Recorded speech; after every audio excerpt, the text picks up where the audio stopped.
students, in this lecture we will discuss about the concept of net indirect taxes. Net indirect tax के concept को समझने से पहले first we have to understand the concept of tax and direct and indirect taxes. Fine.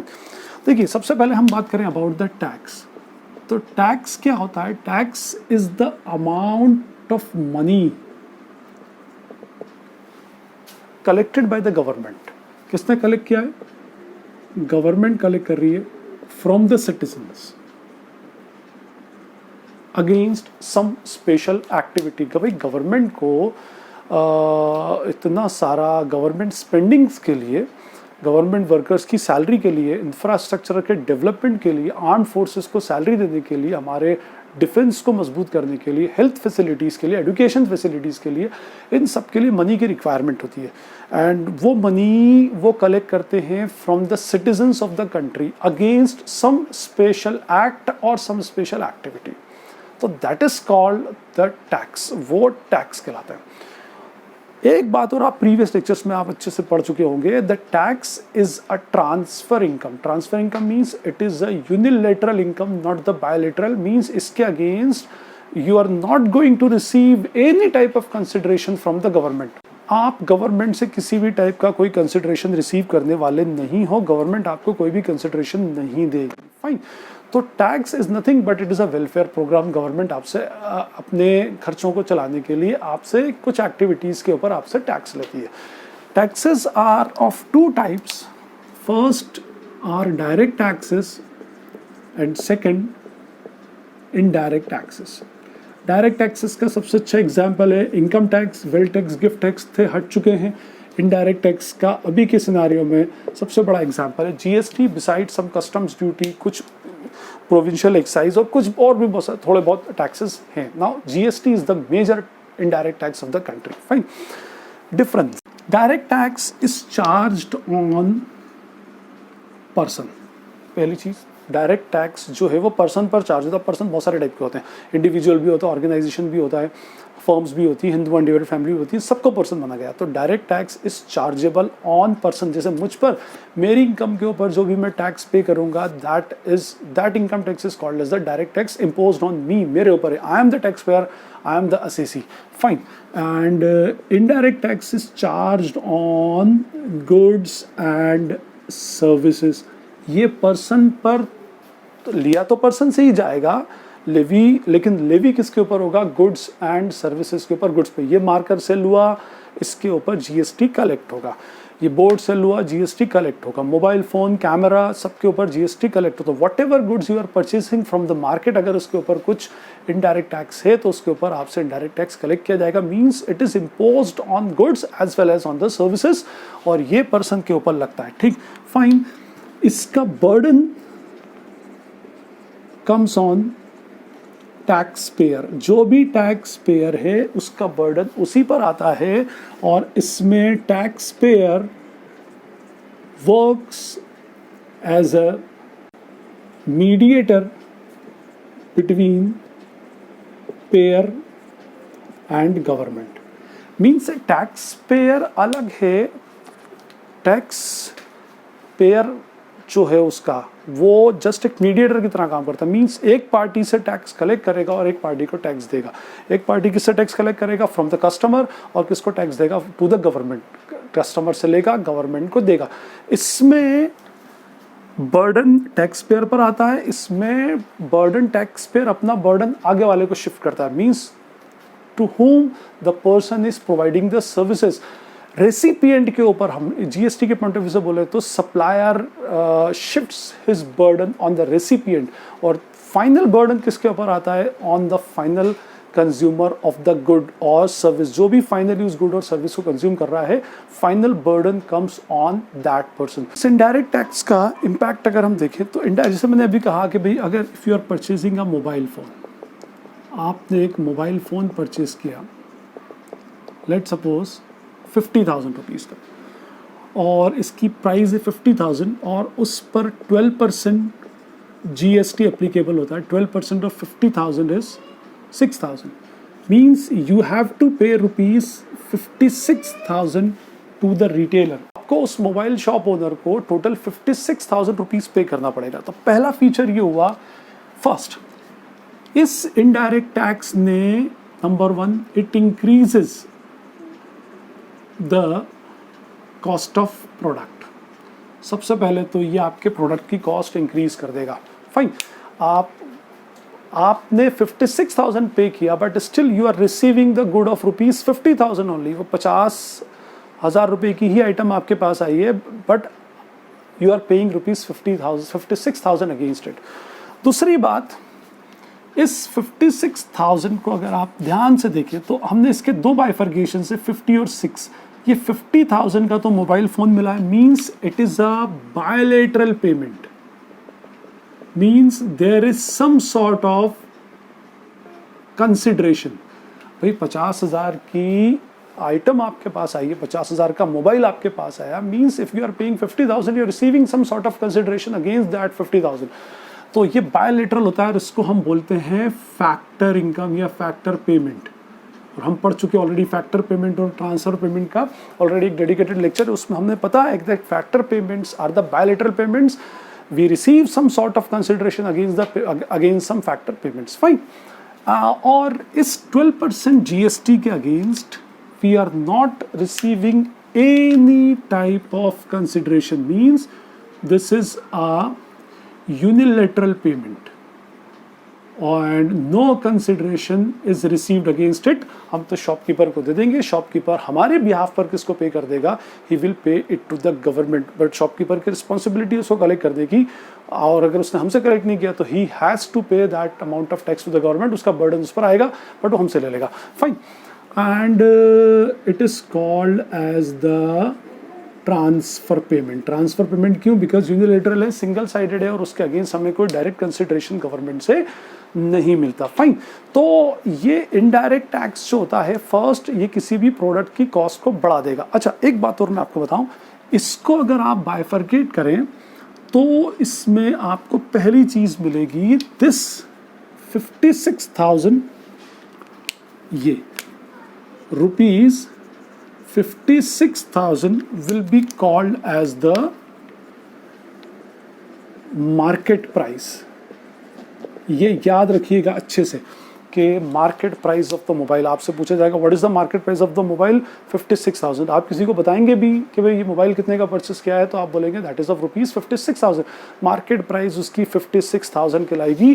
But क्या ये market price पूरी इस mobile की कीमत है? नहीं, इसमें से अगर आप if we deduct the amount of indirect tax, then we will get the amount of factor price or factor cost।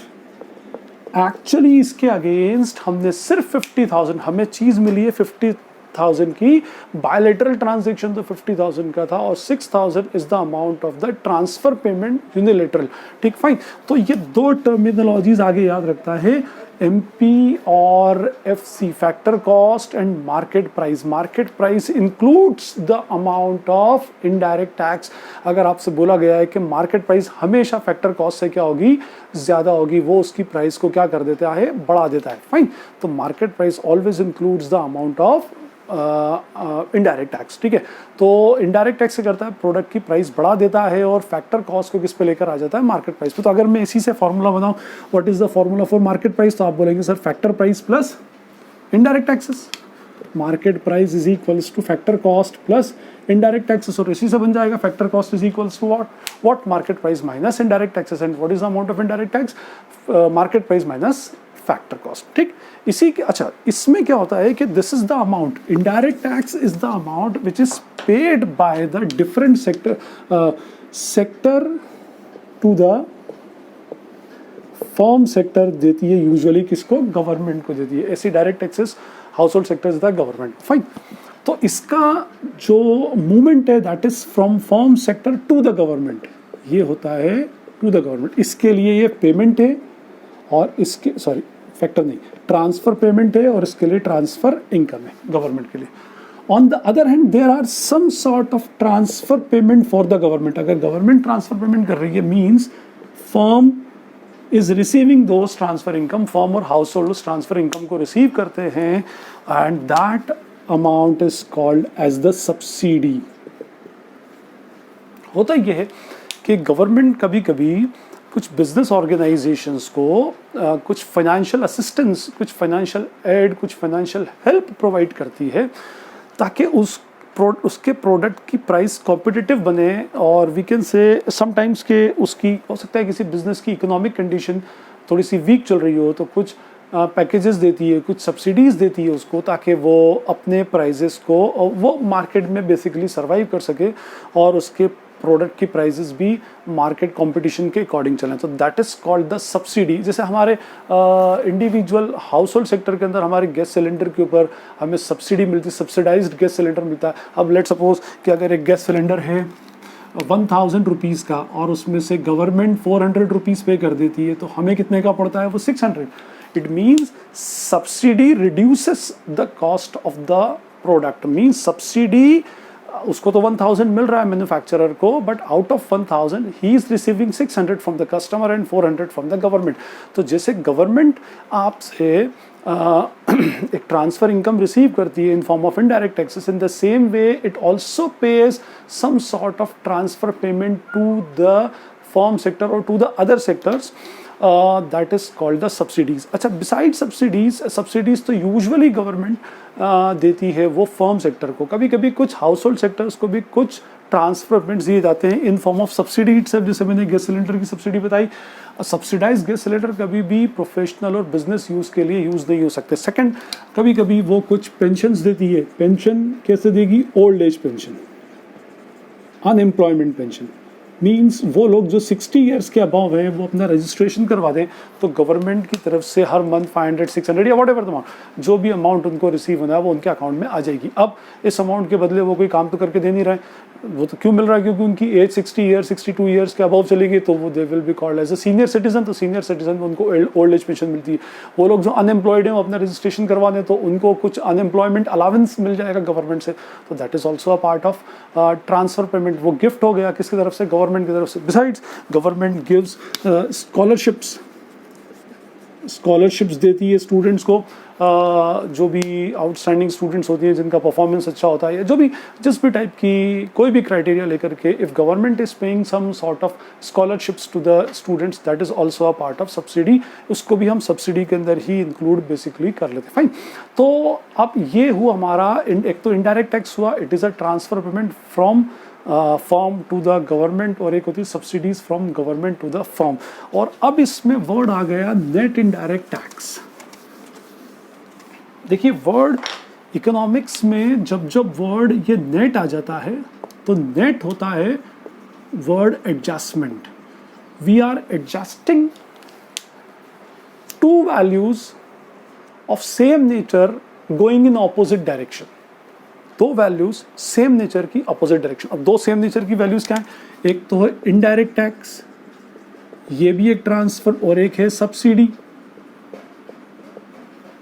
ठीक है, तो अगर इनडायरेक्ट टैक्स एक ऐसा ट्रांसफर पेमेंट है जो फर्म से गवर्नमेंट को जा रहा है, सब्सिडी एक ऐसा ट्रांसफर पेमेंट है जो गवर्नमेंट से फर्म को आ रहा है, मींस दोनों का नेचर सेम है, nature of both the payments are same, बस दोनों का direction of the opposite, going in opposite direction, दोनों अलग अलग डायरेक्शंस में जाते हैं। तो एक गवर्नमेंट पे कर रही है, एक गवर्नमेंट रिसीव कर रही है। फाइन, तो हम क्या करते हैं, जब दोनों एक जैसे नेचर के होते हैं तो हमेशा इसमें आगे और भी बहुत सारे नेट आएंगे, net factor income from abroad और नेट इन्वेस्टमेंट जो हम ऑलरेडी पहले पढ़ चुके हैं उसमें।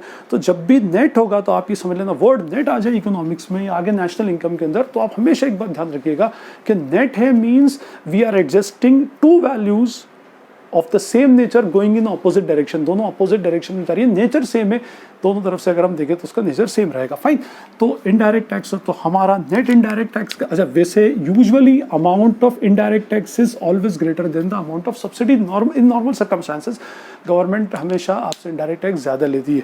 तो नेट इनडायरेक्ट टैक्स, शॉर्ट में हम बोलते हैं NIT का फॉर्मूला होता है इनडायरेक्ट टैक्स माइनस सब्सिडीज।